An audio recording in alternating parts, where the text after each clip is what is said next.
Creo Parametric 10.0 introduced a new Composite Design module. In this video, we will take a quick look at the user interface. Here I am in a part model. I want to start laying up some composites. To get into the composite module, from the Model tab, click on the Engineering Overflow menu. Then down at the bottom, here we have the Composite command right below the Lattice command. When I click on the Composite command, it takes me into the Composite Design tab. Here we have a number of different icons in the ribbon. First, you have to perform some setup like defining your materials, your lamp surface, and your rosette before you can start defining your plies. And some other parts of the interface are not available to us yet because I have not defined any of the composite. So I'm going to cancel out of here and go to a different part model so I can show you more of the user interface.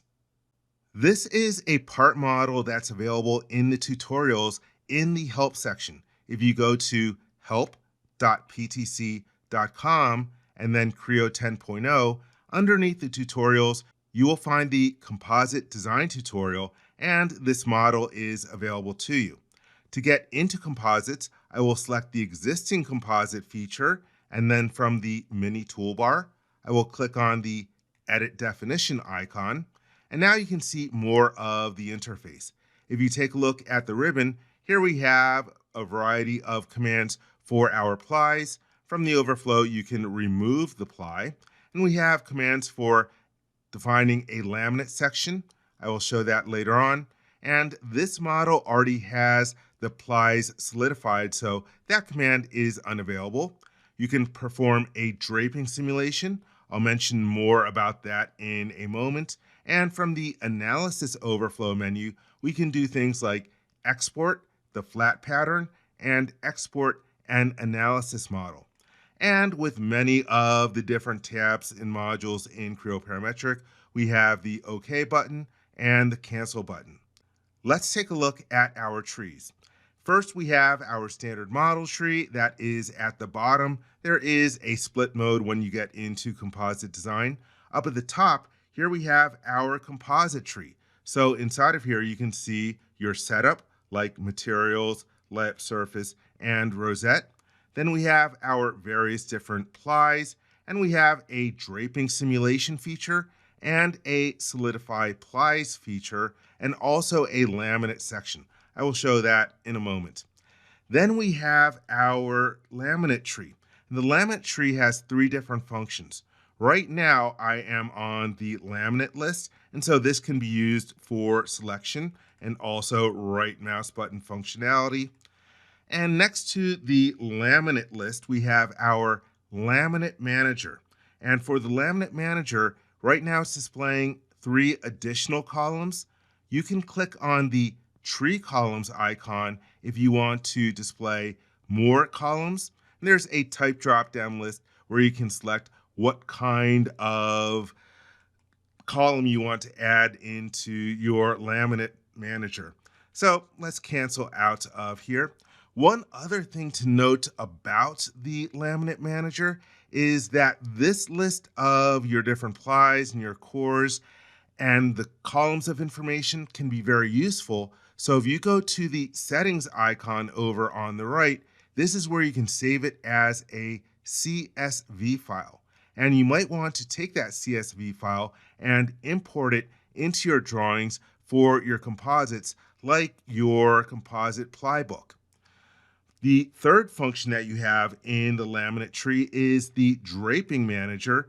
And here it shows our different plies and the core and the drape status. So for example, for ply 5, if I hover my mouse over it, it gives us a tooltip that tells us the maximum absolute shear value result was above the worn angle for the material, but below the limit angle. That's why it's got the little yellow icon next to it. Okay, let's take a look at a few other different things.